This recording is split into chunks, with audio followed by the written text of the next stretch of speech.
Assalamualaikum warahmatullahi wabarakatuh. Bismillahirrahmanirrahim.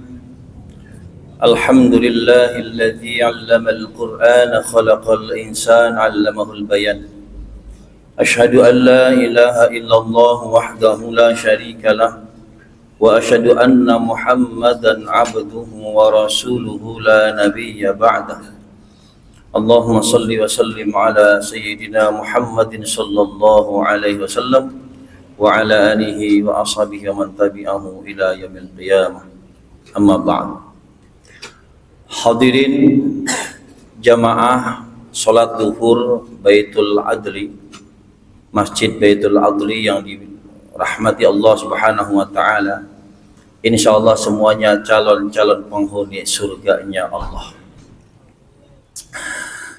Beruntunglah kita umat Islam mempunyai kitab yang bernama Al-Quran, yang sampai detik ini masih otentik, masih utuh, baik dari tulisannya maupun dari bunyinya. Ini yang disebut dengan sahnya sanad. Suara dan tulisan nyambung dari guru-guru kita sampai kepada sahabat Rasulullah, Jibril Allah. Karena Al-Quran ini bersifat mutawatir. Mutawatir itu sudah derajatnya sangat sahih, di atasnya hadis mutawatir sekalipun. Hadirin yang dirahmati Allah Subhanahu wa taala, Al-Quran ini ketika dibaca, walaupun tak tahu maknanya, ini akan menjadi obat, baik obat yang bersifat lahiriah maupun yang bersifat batiniah. Jadi Quran bisa menjadi obat lahir dan batin. Di dalam surah Yunus ayat 57, A'udzu billahi minasyaitonir rajim. Ya ayyuhan nasu qad ja'atkum maw'izatun min rabbikum wa shifaa'un lima fis sudur wa hudan wa rahmatan lil mu'minin. Wahai manusia, sungguh telah datang bagi kalian mau'izah, pelajaran dari Al-Quran dari Tuhan kalian, wa shifaa'un lima fis sudur, dan obat untuk apa-apa penyakit yang ada di dalam dada, wa hudan, dan petunjuk, wa rahmah, dan kasih sayang, lil mu'minin, untuk orang-orang yang beriman. Jadi Al-Quran ini diperuntukkan bukan saja umat Islam, tapi seluruh manusia, karena di dalamnya terdapat obat, wa shifaa'ul lima fis sudur, obat apa-apa yang ada di dalam dada. Kata Nabi, ala wa inna fil jasadi mudghah, idza sholahat sholahat jasadu kullu, wa idza fasadat fasadat jasadu kullu, ala yal qalb. Dalam satu jasad ada satu gumpal daging. Bila bagus daging ini, maka baguslah seluruh jasad ini. Bila rusak daging ini, maka rusaklah seluruh jasad ini. Apakah dia? Dia adalah hati. Hati yang bersih, insya Allah fisiknya bersih atau sehat. Tapi hati yang sakit, stres, tertekan, sedih berkepanjangan, kecewa, emosi.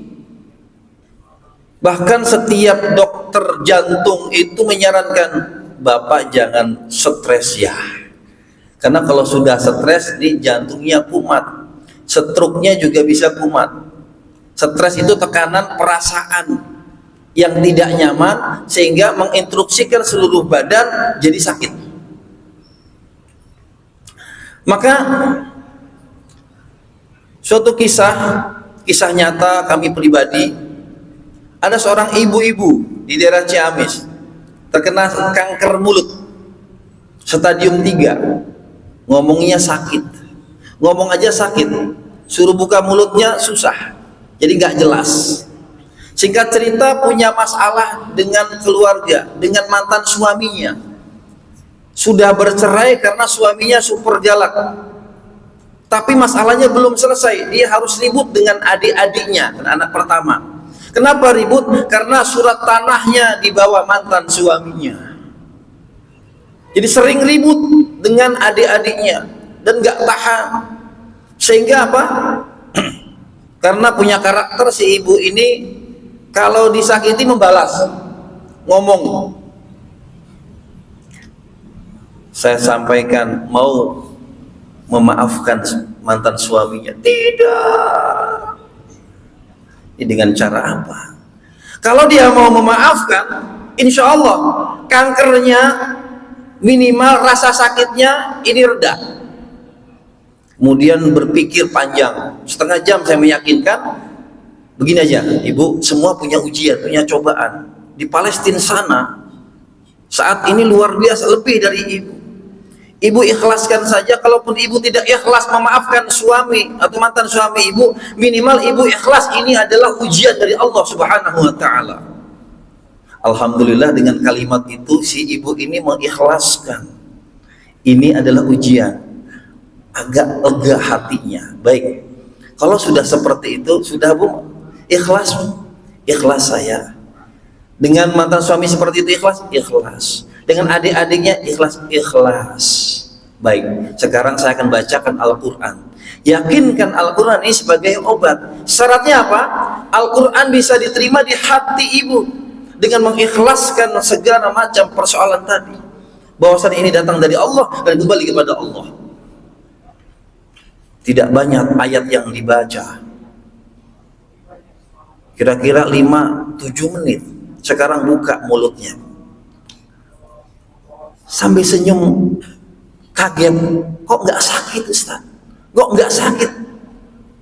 Singkat cerita, tidak bertemu selama 3 bulan dan minta ketemu sama saya. Berjumpa, alhamdulillah Ustaz, saya sembuh. Bener kata Ustaz, jangan stres.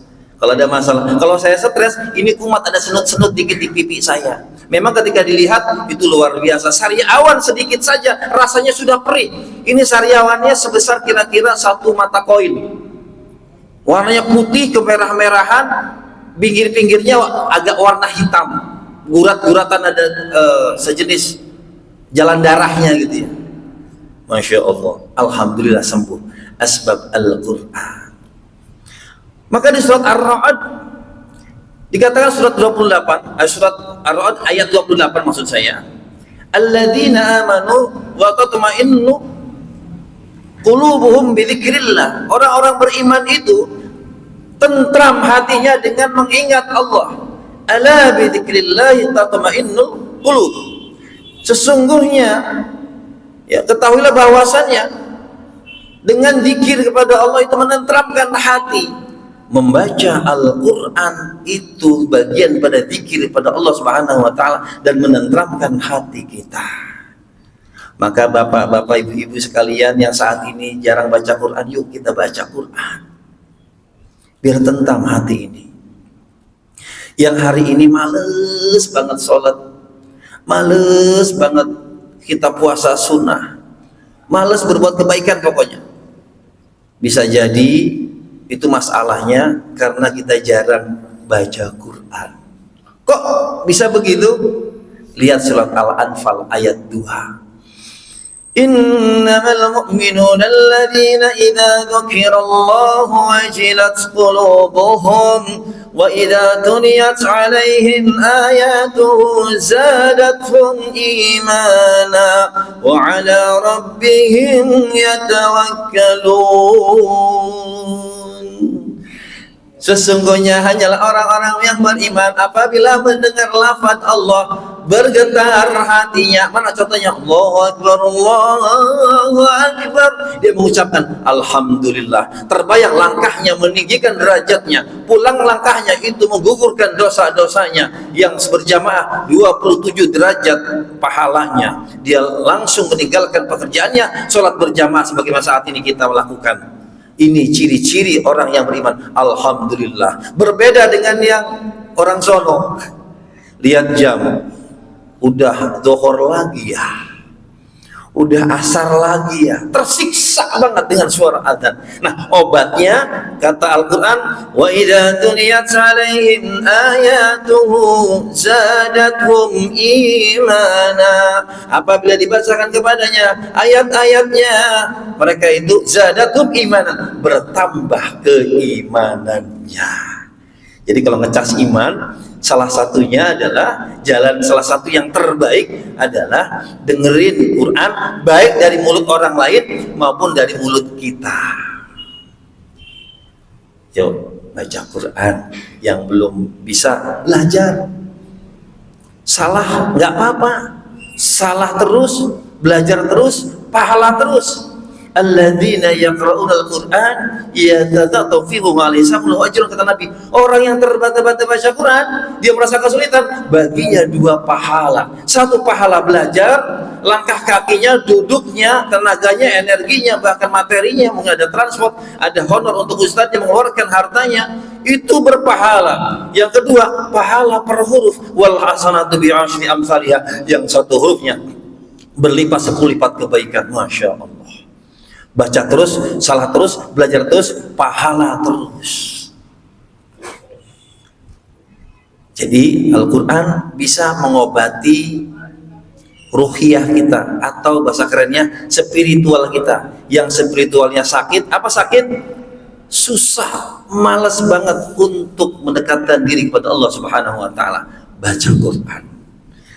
Saya belum ngomong terjemahnya, belum ngomong tafsirnya, baru bacanya saja sudah luar biasa. Baru bacanya saja sudah luar biasa. Maka kami pernah membacakan ayat-ayat Al-Quran dengan biasa-biasa. Allahu la ilaha illa huwal hayyul qayyum. Biasa.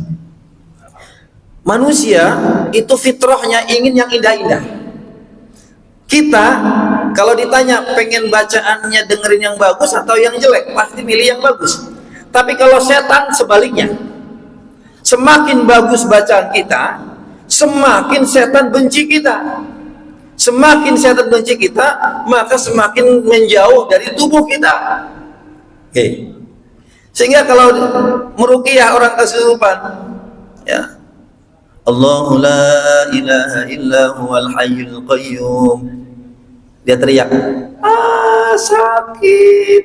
Tapi kalau pakai powerful, makhrajnya, tajwidnya, iramanya, Allahu la ilaha illa huwal hayyul qayyum, teriak kencang, sakit, jangan. Masya Allah.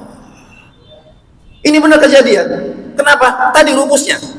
Semakin Al-Quran itu dibaca bagus, indah, apa yang penuh dengan tekanan, maka manusia semakin enak dengernya, betul nggak? Tapi semakin kita bagus baca Qurannya, setan semakin benci. Maka ketika kita baca Quran, ya dijaharkan, di rumah dijaharkan. Jahar itu disuarakan, jangan dibisik-bisik. Beda dengan zikir, la ilaha illallah, subhanallah, alhamdulillah, wa la ilaha illallah. Kalau baca Quran, bunyikan seindah mungkin, supaya ada efek dari kita untuk kita, dan juga efek untuk orang lain di sekitar kita. Dan Al-Quran itu ternyata mempunyai gelombang yang sangat positif dan dibutuhkan untuk manusia. Anak-anak yang sering dibacakan Quran itu cenderung dia lebih nurut daripada anak-anak yang tidak pernah atau jarang dibacakan Al-Quran. Coba saja bereksperimen, nanti punya anak atau punya cucu, suruh dengerin murotal, suruh dengerin. Beberapa tahun yang lalu mungkin 10 tahun yang lalu, ada salah satu ustadz, saya sebut saja Ustadz Adi Hidayat, menyarankan begitu bayi lahir dengerin murotal 1 juz sampai 1 bulan. Bulan kedua juz 2 sampai 1 bulan, sehingga 30 bulan 30 juz. Apa yang terjadi? Ya, nggak lama kemudian nongol tuh anak perempuan umur 7 tahun mau berjumpa Ustadz Adi Hidayat. Kenapa? Hafal 30 juz. Diperdengarkan Al-Quran lah, kalau sudah hafal 30 juz masa dia jadi anak bandel? Nggak mungkin. Masya Allah. Hadirin yang dimuliakan Allah Subhanahu wa Ta'ala, oleh karena itu ketika Al-Quran kita baca belum terjemahnya, ini sudah bisa dapat menyehatkan baik yang bersifat lahir maupun batin. Semoga kita senantiasa bersama Al-Quran dan dimuliakan Al-Quran. Semoga manfaat. Subhanakallah wa bihamdika asyhadu an la ilaha illa anta astaghfiruka wa atubu ilaik. Assalamualaikum warahmatullahi wabarakatuh.